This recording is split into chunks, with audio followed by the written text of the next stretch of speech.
Good morning and happy Wednesday. I hope that you are having a lovely start to your middle of the week. Hopefully your week has started just super awesome and it is continuing on that path. If you are watching live, feel free to comment below. Otherwise, if you're watching on replay, feel free to comment on replay. So wanted to touch on something today that we have so many of our clients reaching out to us. And we do, for quite frankly, a lot of our clients. But when we pick up clients, this is something that they are so happy to get off their plate. Like, I'm pretty sure somewhere they are doing a happy dance, and it is blog writing. If you are somebody who dreads writing blogs, let me know.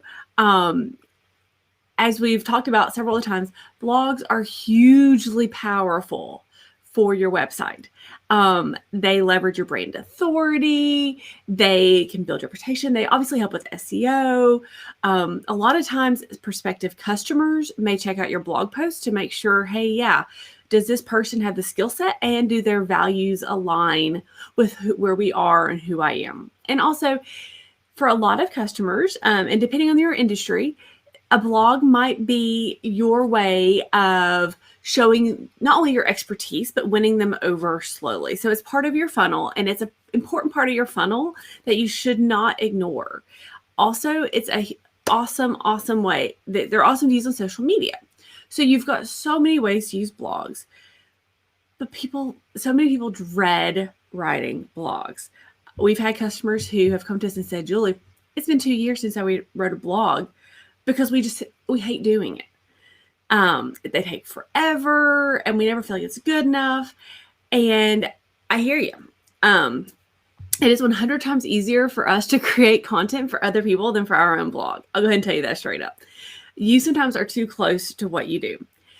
But with that being said, I want to talk today on some easy ways, and these are not pie in the sky ways that you have to be a copywriter to implement.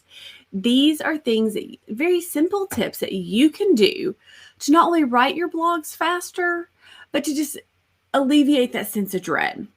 So the first and most important thing is understanding how you process. Some people are writers and some people are a verbal processor. If you are a verbal processor, go on your phone and make sure that you have a good memo app. And then that way, whenever you get an idea for a blog, and then we'll touch on the next part on this, just talk it through. Just talk as if you are giving a keynote presentation on that topic, especially if it's something that you know intrinsically. I cannot tell you the number of blogs that I have written while going to pick up my daughter at preschool or driving to the grocery store. So again, and then once you get that recording, download it and send it to a transcription software or service. There's amazing ones out there. Some easy ones off the top of my head are Otter, Rev, Timmy. And again, now this is just your verbal processing. So you'll still have to edit it and get it put into an appropriate blog format. But it's a huge time saver if you are a verbal processor. If you are a written processor, I highly recommend do what you did in, high school. Put together, here's, if I'm touching on topic X, whatever that topic is, here are the 3 points I want to cover, and here's my call to action. Write out the 3 points. Those then become your subheaders. And you write out your call to action. All right, now you just got to fill those in. Again, these are super simple tips, but they work. So the next tip that we have, it's going to sound deceptively simple, but it is super powerful. Schedule time. Again, schedule time. If you're like me, if it doesn't get on your calendar, it's not going to get done. If it gets on my calendar, it gets done. If it gets in our project management system, it gets done. So again, however you time block, schedule time, and whether it's weekly or monthly or quarterly, that's fine. But schedule time And with that, also once you are into that time block, set a timer to limit yourself. You respect the time of other people, respect your own time just as much. Done is better than perfect. Get your thoughts out and then set a time. And we always, whenever we write anything for clients or ourselves, we write it, we set it aside for a day, then we come back and we review it at least one day later. And then we send it to somebody else to review. Having multiple places where it's reviewed, and also giving yourself time between when you write it and when you proof it, huge. We also would recommend using services such as Grammarly. There's a free version, there's a paid version, just to catch extra little things that can improve your writing. Again, done is better than perfect. Tip number 3, use a content calendar. If you were here in our training on Monday, you understand how important a content calendar is. With that being said, I will harp on content planning and having a content calendar until I am old and gray and wrinkly.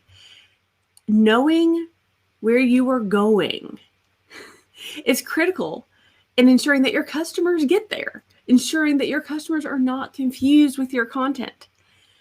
If you're if you're a wedding store and you're doing content that's all over the place, they're going to be super confused if all you want them to do is come in and buy a wedding gown.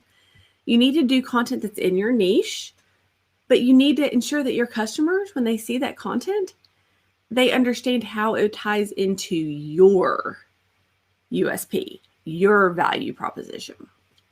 So again, use a content calendar, and it doesn't have to be fancy. It can be a simple spreadsheet. It can be, I would say, a whiteboard on your wall. I've got my whiteboard over here. The problem with whiteboards, you can only get so much planning, then you got to erase. So I'm a huge proponent. Use a spreadsheet. Make it simple. All right. Now, step number 4, leverage others. That sounds really shady, but it's not. So when you're creating your blogs, one of the best ways to not only build up anticipation of the blog, but to be able to use it, to leverage it, is to crowdsource. Now, this is super simple. You can do posts on social media to say, hey, I'm doing a blog about X. I would love to get your opinion on things you knew before, or crowdsource. I know I've got some real estate agents who are followers. Hyper local information is huge. And so why not reach out to previous customers? And this is a great way just to have a little point of contact with them to say, hey, I'm wanting to write a blog on the best restaurants in the part of that specific neighborhood. I would love your thoughts. And then so you get their feedback, you've talked with them, they see that you're providing value. It's a win-win. Also, it's a fantastic SEO tool, and it's lovely for powerful marketing. And then once you publish it, you can make sure when you are sharing it on social media that you tag, if you're connected with them, that you tag the people who helped put input in. You tag local, if it's a restaurant piece, you tag local restaurants. If it's about local parks, you tag the city. Again, leverage as much as possible.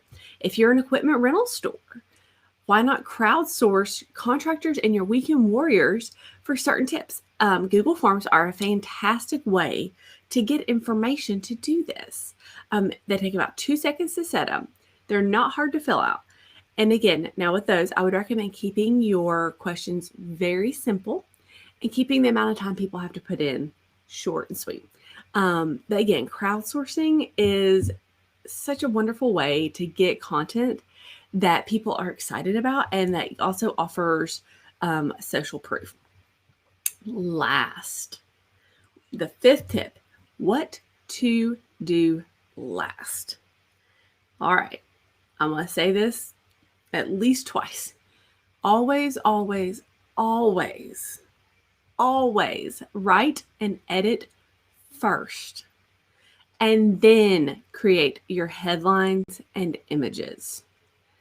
All right, I'm going to say this again for people in the back.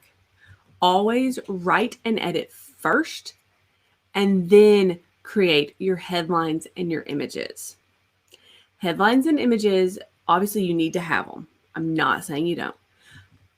But I see this time and time again, people get a certain image that they want to use or a certain headline that they want to use, and then they get stuck with writer's block on how to make the content fit that headline and that image. I know sometimes, I know I'm bad about it. I come up with this catchy title. I'm like, oh my gosh, we've got to use this for a blog. And my team knows I'm bad about sending it. I'm like, y'all, we've got to find a way to use this title. I don't care how we use it, but we've got to use it. This is too good not to use. And every single time they're like, Jules, step back. We got this. We'll find a way later on. We'll put it on our idea list, and somewhere we'll use it. But again, always, always, always write and edit first, and then focus on your headlines and your images after. So again, today we just touched on 5 simple tips to help you write blogs faster and to have less heartburn and dread when you go to write them. If you have any more questions, feel free to comment below, send us a message. We love hearing from you. And we'd love to see any examples of blogs that you've written using these tips. For more free advice and marketing tips for business owners, make sure to join our free Facebook group, Practical Marketing for Business Owners, where we share lots of tips and tricks, any software deals we can get, anything to help make your lives as a business owner easier. All right, until tomorrow, until we talk again, have a lovely day and enjoy some writing.